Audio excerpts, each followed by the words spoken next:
Hey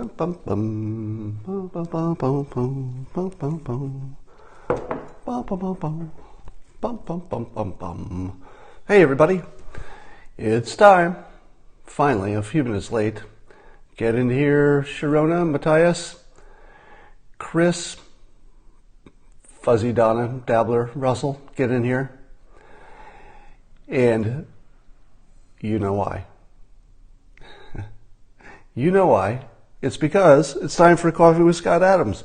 And if you're prepared, and I know some of you are, grab your mug, grab your stein, your glass, your cup, your container, your chalice, and raise it with me for the simultaneous sip. Oh.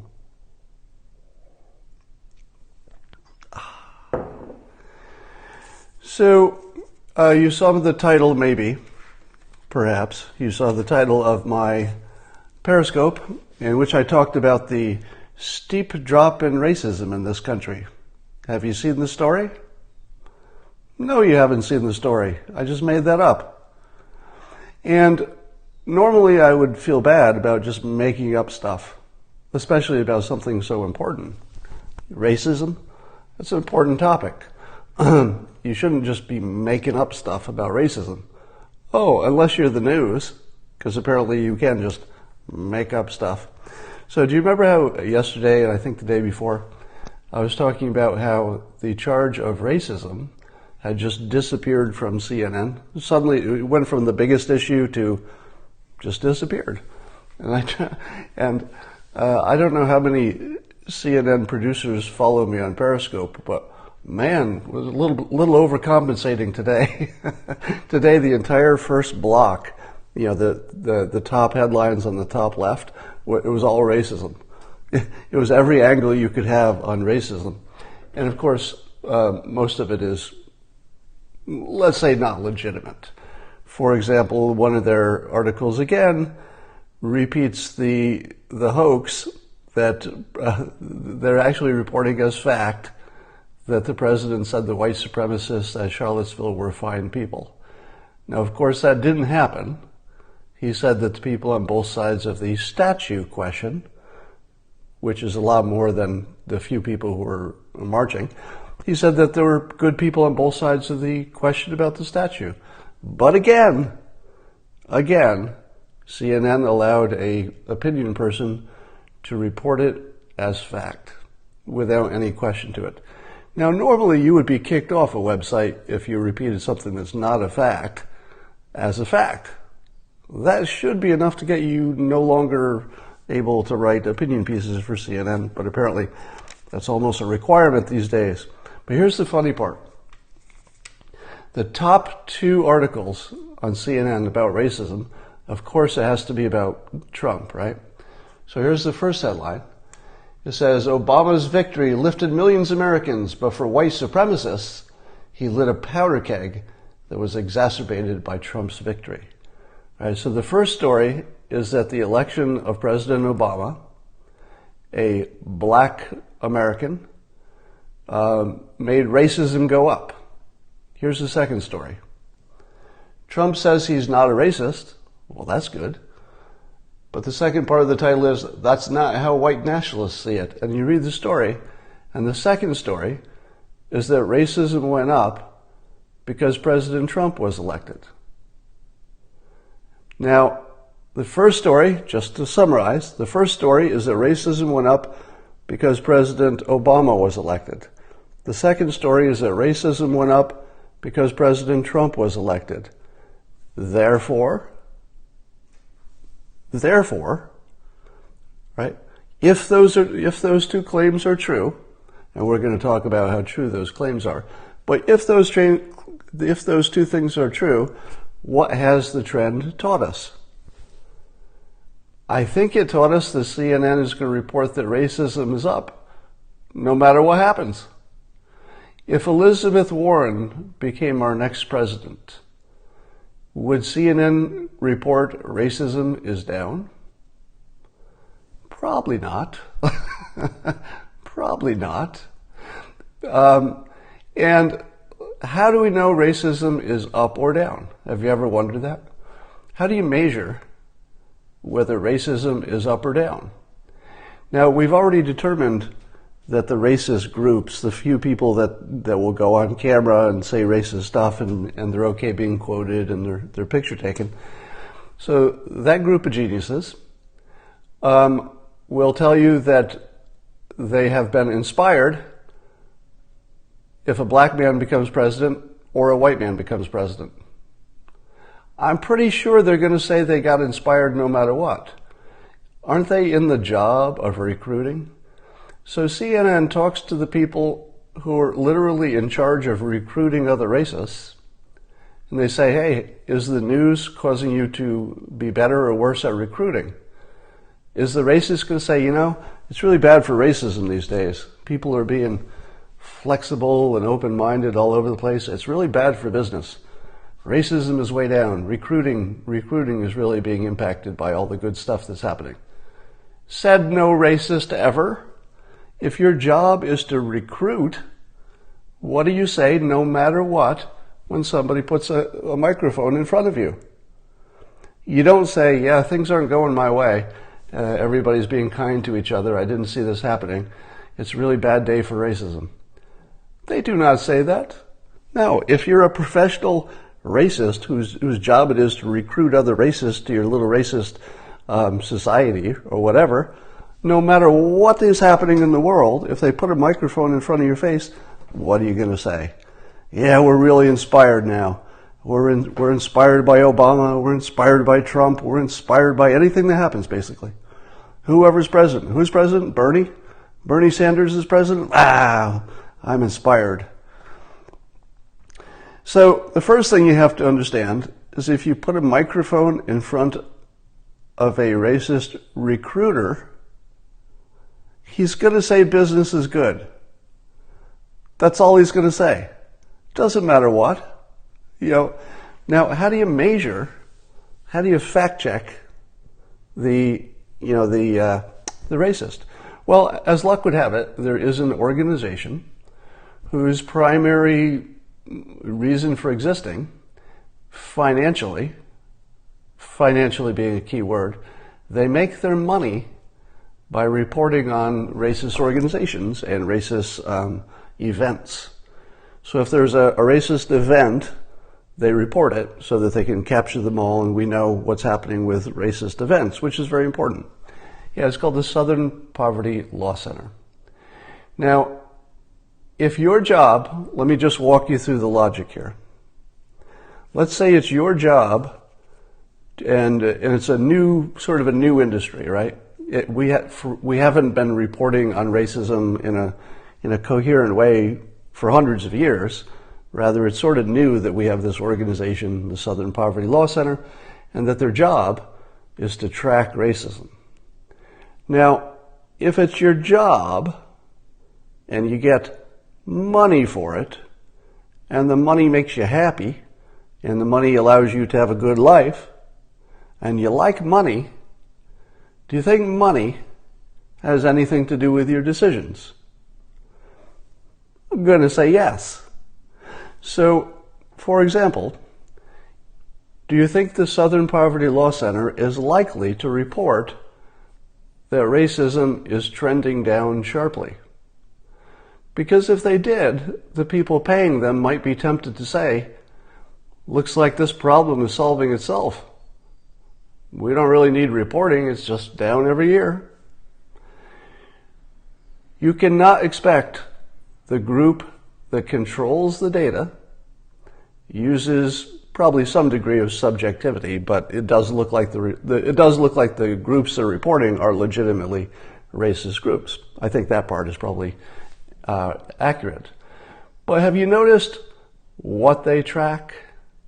If you were going to measure, let's say you had access to any kind of data, so you could get any kind of data on anything, you were magic. What would be the way you would measure racism in this country? Now, there might be a number of different ways you'd look at it. You'd look at violence, for sure.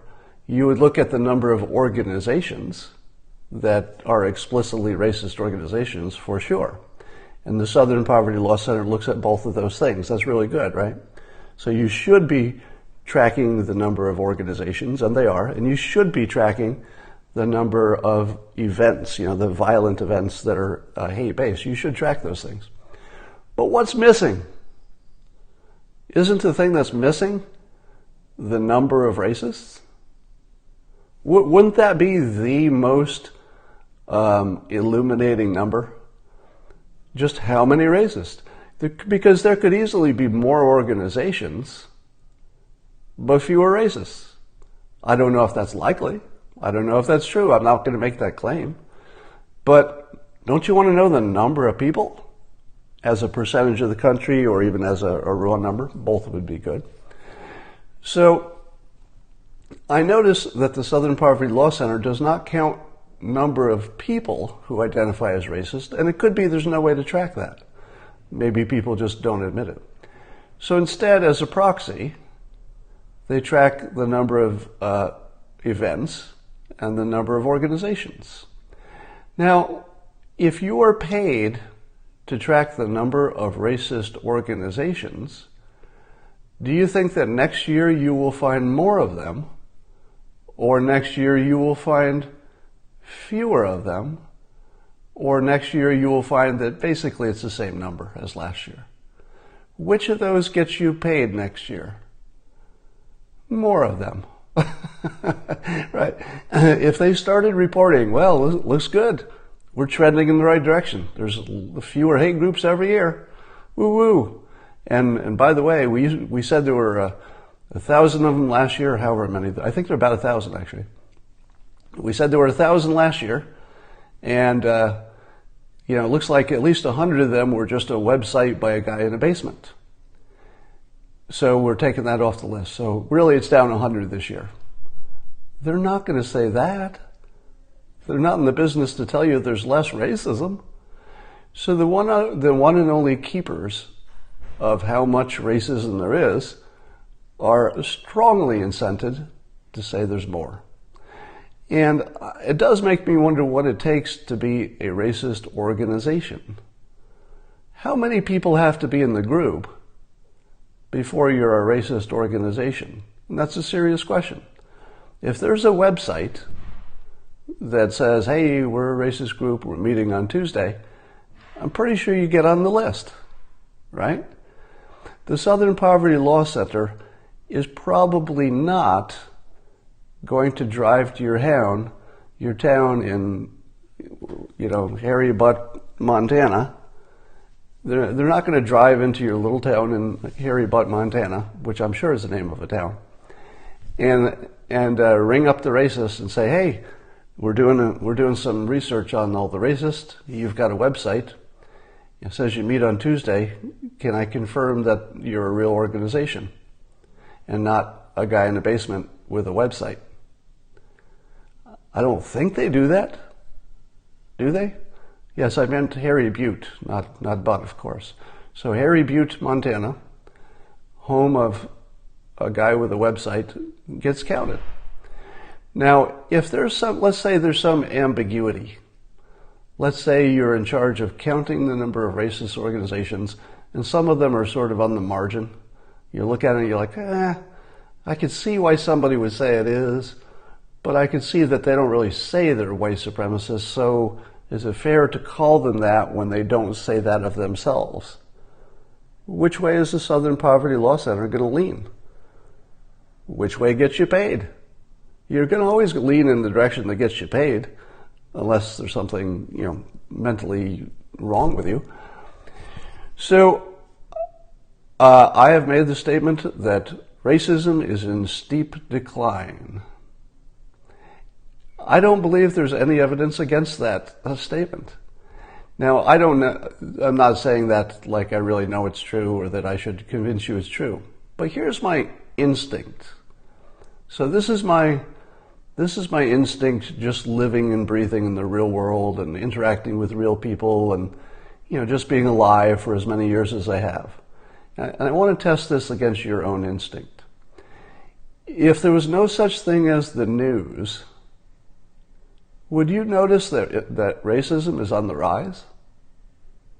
Because there's nothing happening in my town, my life, my family, my experience, there's nothing happening that I could identify as a rise in racism. Nothing.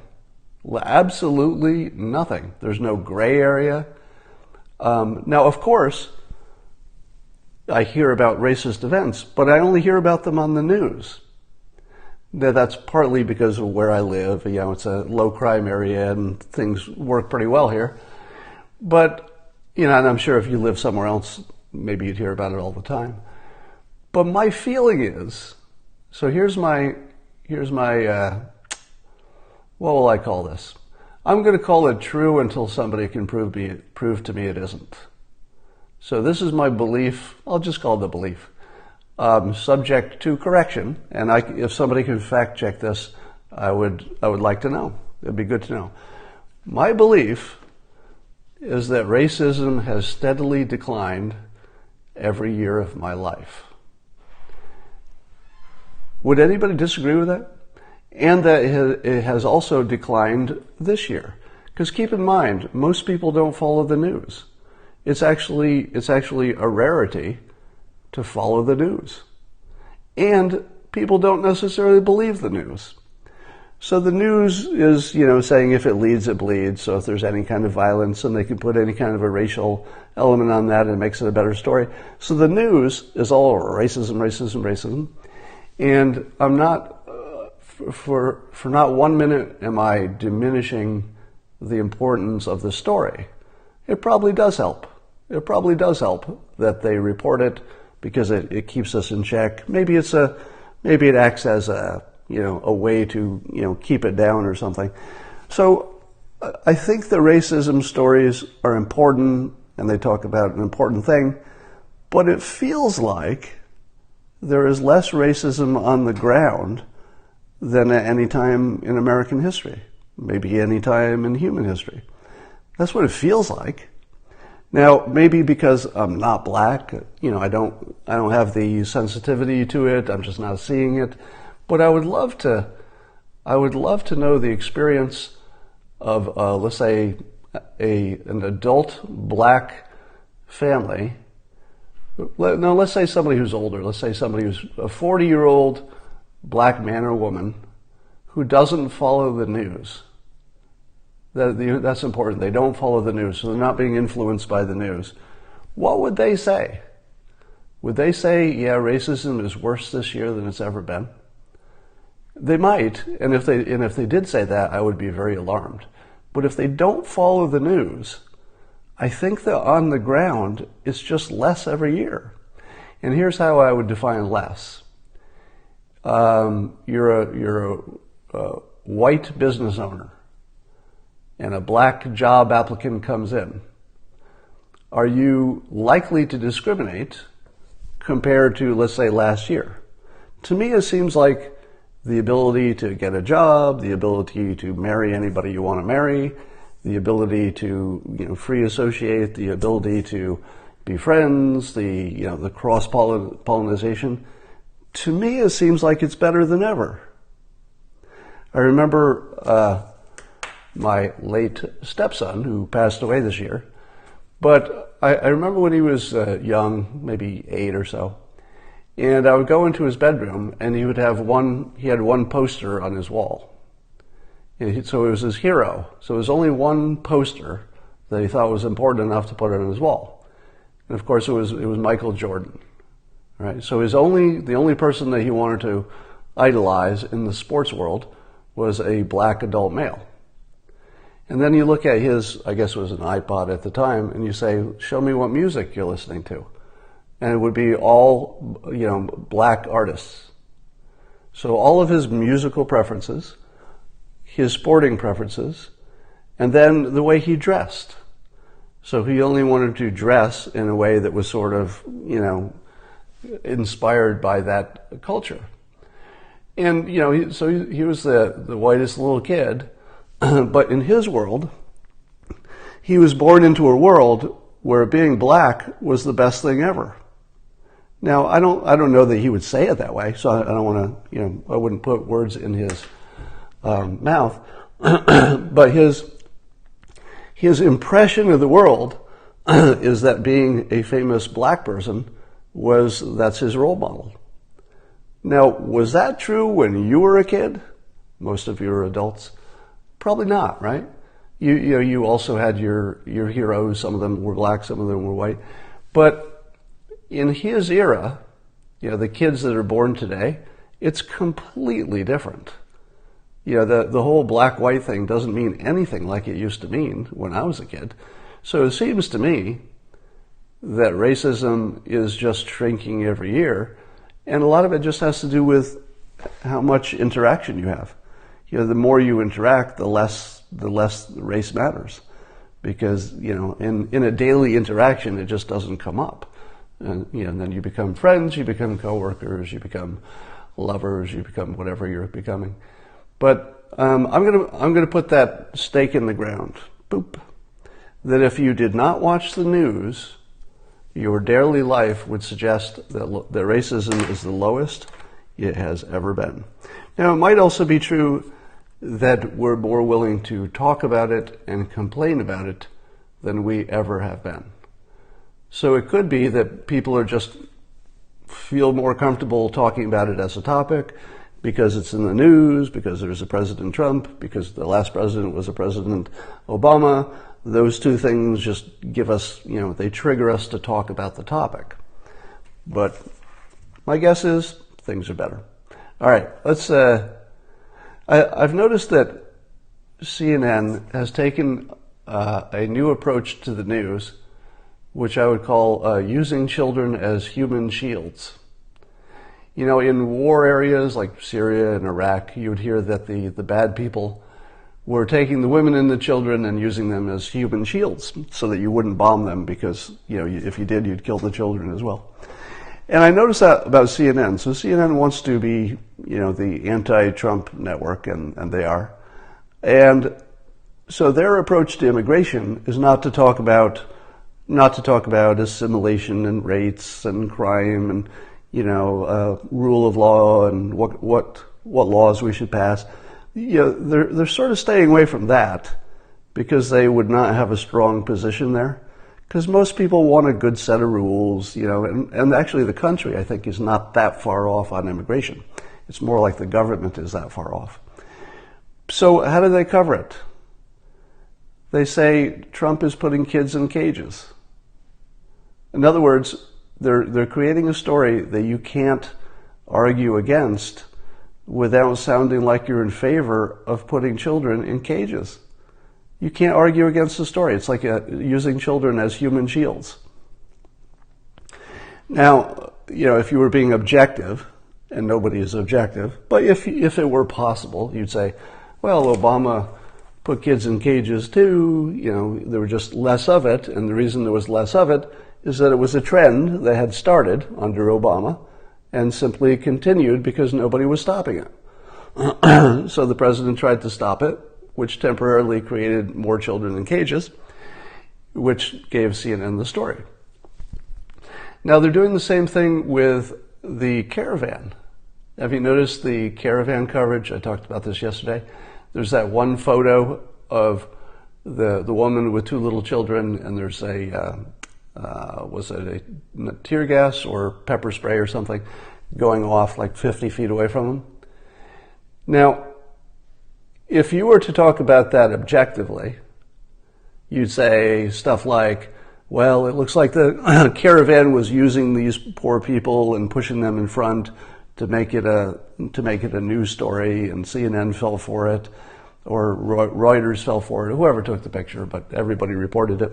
And you would talk about it objectively. But they're using these pictures of the children in the it's not tear gas, I think they said it was pepper gas or something. So they're saying that if you were to argue against whatever position they're putting forward, that you would be in favor of pepper spraying children. So CNN is literally taking children as human shields for their news stories, so you can't criticize them. It's like, well, you could criticize our position on immigration laws, because that would just be talking about laws. That's fine. But can you criticize us when we say it's wrong to pepper spray a child. That's our position. Our position is that it's wrong to pepper spray a child. Whatever you say, I'm going to turn into you in favor of pepper spraying children. Our position is it's wrong to put children in cages.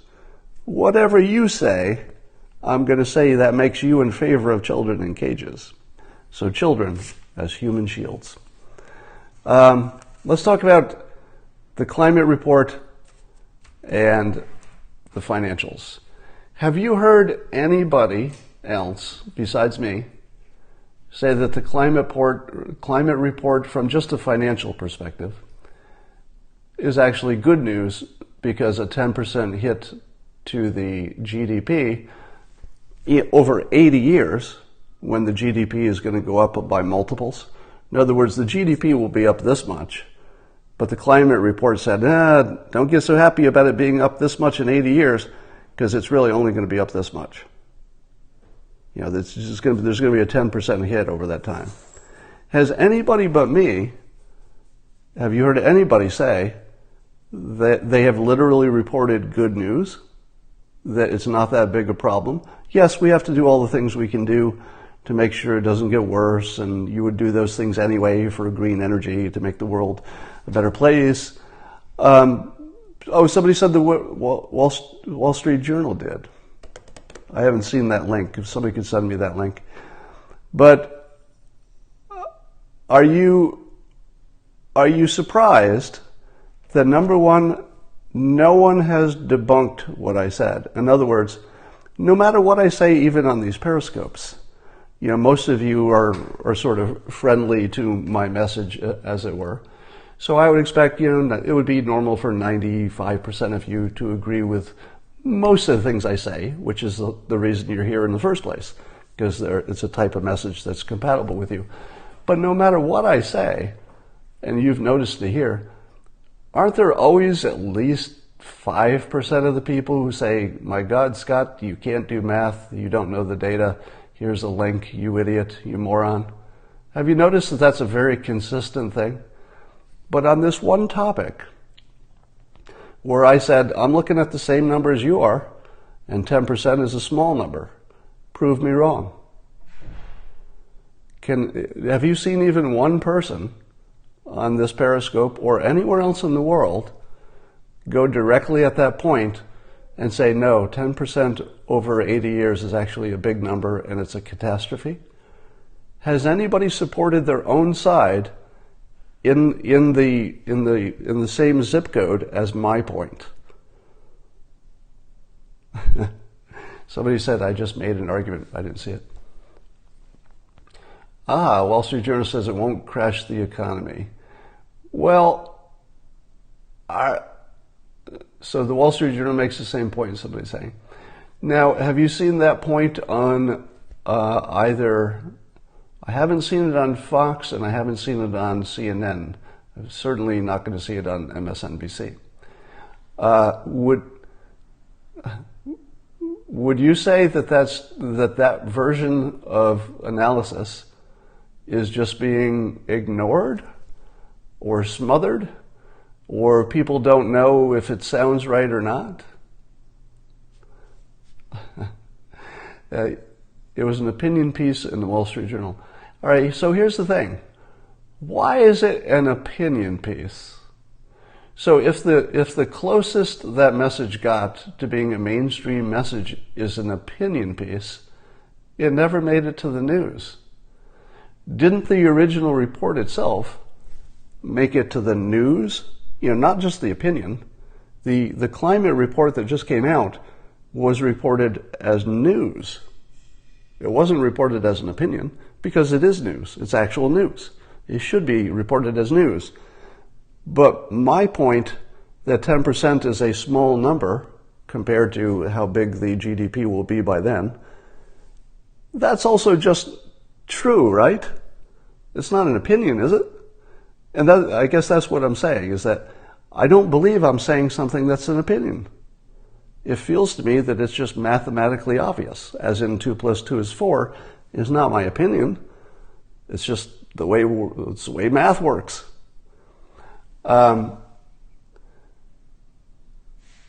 Both were opinion, you say. So look for how widely my opinion is completely unchallenged and still not reported. It's kind of interesting, isn't it? And I don't really have I guess the best theory for why that would be. Now, let me put this in a little bit of context.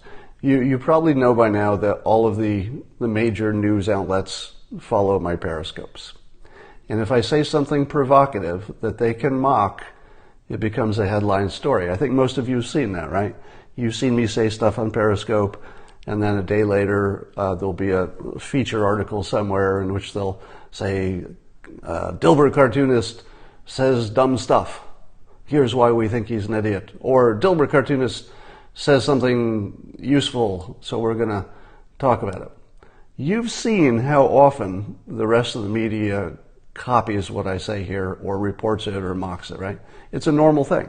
I have high visibility, and I get picked up by a lot of outlets. Now, why are they so silent on this one point? Both pro and anti. Now, my guess is that the people who think I might be right, that 10% is telling us there's not much of a big problem, I think those people are not confident that they can get away with that opinion.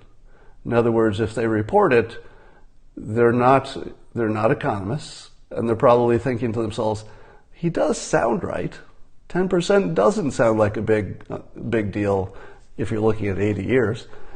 And by the way, the 10% only happens if we don't do anything about it. So the base assumption that even gets you to the worst case scenario of 10% is almost certainly unlikely to happen. So it's not even 10%. It's probably closer to zero, my guess.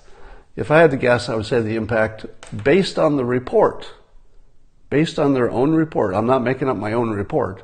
I'm saying that the report that the government said that was reported as a catastrophe, by their own report, it says that's only if you don't do anything to help it. In 80 years? In 80 years, we're going to do plenty of stuff. We'll be able to suck the CO2 out of the air if we care. We'll be able to seed the clouds. We'll be able to, geoengineer the whole planet in 80 years. Did you factor in economic growth from climate change? My guess is that the 10% did not do anything complicated in terms of figuring out, anything from the change in the value of money. I'll bet they didn't include stuff like inflation and anything else that would make it at least a complicated analysis. All right. So I saw a headline that said that fentanyl China might be humiliated and embarrassed by the upcoming G20 meeting this week, maybe tomorrow or so, in which President Xi is reportedly unlikely to reach agreement with President Trump on tariffs. To which I say, good. Good. I don't think we should make any deal with China. So I read yesterday that one of the reasons that China is acting slow, or at least not acting effectively against the fentanyl producers, is that they have an archaic drug approval classification system. And the story goes that because you can take fentanyl and change it a little bit until it's a different chemical, but it does the same thing, that every time China classifies a new fentanyl variety as illegal, the drug users, the drug dealers, just change it a little bit in the lab, and now it's legal again until China catches up. So the argument is that the Chinese legal, drug classification system is too slow compared to the United States, where I believe, fact check me on this, I believe that our classification is more broad, so that if you made a variety of fentanyl, it would still be illegal under our system, or it would still be classified the same as fentanyl. Now, Does it seem to you that China can't solve that problem? Does it seem even a little bit likely that, yeah, we understand that China is bureaucratic, things don't work the same, things take a long time, but does it even seem a little bit, even a little bit credible that they can't solve this problem that is as easy as saying, oh, let's do what America did and classify the whole group of drugs, even if they're a little bit different? You think that China can't figure that out? Do you think that President Xi can't pick up the phone and tell whoever's in charge of that, say, hey, you keep classifying these with too much detail, just say the whole range of them is illegal, and then we'll be done with this. Can you take care of that by tomorrow? Thank you, President Xi. Goodbye. Do you think that China can't solve that problem in 24 hours? I don't. And so when the news, sorry, I've got an itchy nose. This is weird. I hate it when my nose itches because it looks like I'm doing something else, but it's literally just the itch. So the headline, which was interesting, that I tweeted was that China would be humiliated at the G20. And I think that's the word, that's the operative word. This should be treated by President Xi as a total humiliation. He's going to the G20 to talk about international trade, and he can't even make a phone call. Think about that. Think how ineffective and embarrassing that would be to be the head of China, and you can't solve this problem that could be solved with one phone call. In fact, you don't even have to make a phone call if you're the president of China. You could just turn to your chief of staff, whatever they call them there, and say, hey, chief of staff, could you go tell our version of the FDA just to classify all that fentanyl stuff the same and just make it all illegal? And then the chief of staff says, okay, I think I can have that done in an hour. And President Xi apparently can't get that done. Now, some people are saying it's intentional, it's strategic, it's part of the negotiations. Okay. I'm okay with you thinking that. If you're okay with me saying that they're humiliating themselves in public and making a laughing stock of China. China no longer deserves respect. I would, if you had asked me, a year ago, do you respect China? I would say, well, they do a lot of things I don't like, a lot of things I don't like, but you really have to respect how well they run. You have to respect that they're doing a good job for China. You have to respect where they were and how far they've come to be a major power. And a year ago, I would have said, you got to respect China. And in fact, I've said lots of glowing things about their they have engineers in charge of things, which I kind of like because they make, rational decisions. But I'd say in the past year, they have disgraced themselves to the point where you can no longer afford them respect. And President Xi is really the architect of that. So, he's got to take the responsibility for it. Now, somebody asked me on Twitter yesterday, they were concerned about me, and they said that they hoped that China wasn't watching my Periscopes. The implication being that China might somehow act against me, or kill me or something. And I thought to myself, nobody wants to die. Well, some people do, but most people don't want to die. But it would actually be worth it in my case. If China murdered me, it's not going to happen, but if China murdered me, and they did it because I'm talking out about their fentanyl trade, it wouldn't be good for the fentanyl business. I'm a little bit too high profile for that. So I say, you don't want to get in a fight with somebody who's willing to die. It's the ultimate fight you don't want to get into. If China wants to pick a fight with me, I am actually willing to die on this issue. There aren't too many issues I'd be willing to die for. But if I have to take a bullet to reduce the fentanyl deaths in this country, 30,000 deaths a year, if me taking a bullet could reduce the number of deaths by 10,000 a year, I don't think it would, but hypothetically, if all it did was raise the profile of the issue so that people could work on it, it got more funding, got more attention, made a difference, I would take a bullet for that. Would you not? I mean, if you were in the military and you could sacrifice yourself to save 10,000 people somewhere else, would you do it? Well, I hope so. We have an entire military. My understanding is that 100% of the people who are in the military would take a bullet to save 10,000 people. So if China takes me out, it's just not going to be good for China, but it might save a lot of people. All right. What would the simulation respawn you as?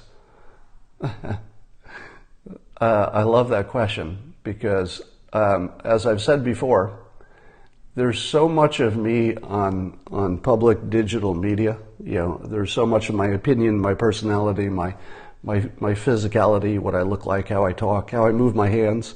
Every part of that is part of the permanent record and will live forever on the internet. So anybody who wants to bring me back in the future, they can do it. All the parts are there now. All right. Somebody says, am I real or AI? So I've said this before, but I'm doing a series in Dilbert. You'll see I think in about a month, you'll see a series. And I've said this before, that the real reason we can't create artificial intelligence is that we're trying to duplicate in a computer the intelligence that humans have. And we keep saying, how come I can't duplicate human intelligence in my computer? Why is it so hard? It seems like we should have been done by now. We've been talking about AI for so long, and we have a little bit of it, but it feels like it would be more human-like by now. Why can't we duplicate human intelligence? And there's a real funny answer. You can't duplicate something that doesn't exist. Human intelligence is literally, not in a jokey sense, an illusion. If you were to program a computer to act like a human, it would be a hot mess. Because look at Twitter. You would have to get rid of all of its logic. You would have to get rid of the AI's willingness to look at context. You would have to, the AI would have to be emotional. It would have to call you a racist no matter what you said. The AI would have to be crippled from what it already is in order to be dumb enough and irrational enough to mimic human intelligence. And so I can't emphasize this enough. I'm not joking. This is literally why we can't develop artificial intelligence. We're trying to do something that logically can't be done. You can't make a copy of something that isn't there. And that's what we're trying to do. We're trying to make the copy of something that never existed in the first place. And we can't figure out why the copy doesn't look right.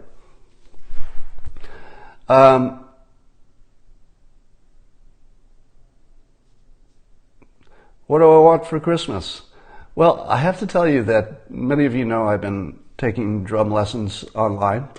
So I have an online drum teacher. Every couple of weeks we get together on iPad and I get a drum lesson. Now I had a digital drum set, but the digital drum set, while it has some advantages, just doesn't really sound like a drum set. And so I bought myself for Christmas a drum set, which turns out to be really hard. If you're not a drummer, you can't really buy a drum set. Did you know that? Like, I thought I would just go online I thought I would go on Amazon and I would just look for a good drum set, because I could afford to get the good one. And I would just, buy a drum set. Nobody sells that. Did you know that? Did you know you can't buy a drum set unless you buy like a low-end kit. If you buy the low end, it'll sell you a set of all the stuff you need that looks like a drum kit. As soon as you get up to the mid-range and you look to shop for a drum set and you say, oh, here's one, this looks exactly like what I want. And then you click the details and it says, does not come with a snare drum. Like, that's the most common thing. Does not come with a snare drum. And like, snare drum? 80% of everything you do on the drums is a snare drum. And then it says, does not come with the hardware that sort of holds them in place. And I'm thinking, it doesn't come with the stuff that holds it in place. What do? Put it on the floor? No, you have to figure out how to get a separate snare drum, how to separately buy the hardware, and then you've got to find a kit that has the right number of things for the thing you're buying. And then the cymbals. Didn't you think that if you bought a drum kit, it would come with cymbals? Right? Because every drum kit has cymbals. So if you buy one, of course it comes with cymbals. Oh no. Oh no. You do not want to buy a drum kit and cymbals as a package because you're not going to get the good stuff. So you have to separately shop and figure out what you want for cymbals. Now you say to yourself, well, there can't be that many options, right? Oh yes, there are. There are a lot of cymbals, and it turns out that there's a really big difference. And if you don't get the good ones, you're going to regret it forever, and don't go cheap on cymbals, people tell me. So I was lucky enough to contact somebody at Sweetwater, that's a big music store, and he happened to be a drummer. So he talked me through, oh, you need this and this. And even the simplest stuff, such as I knew I wanted 3 cymbals, but all the pictures showed 4. And I was like, why can't I buy 3 cymbals when all basic drum kits have 3, right? Got your hi-hat, your crash, your ride. And he explains to me, oh, it looks like it's 4 cymbals, but it's really 3 because the hi-hat is 2 cymbals. Just basic stuff that you wouldn't know how to navigate until somebody who was actually a drummer tells you.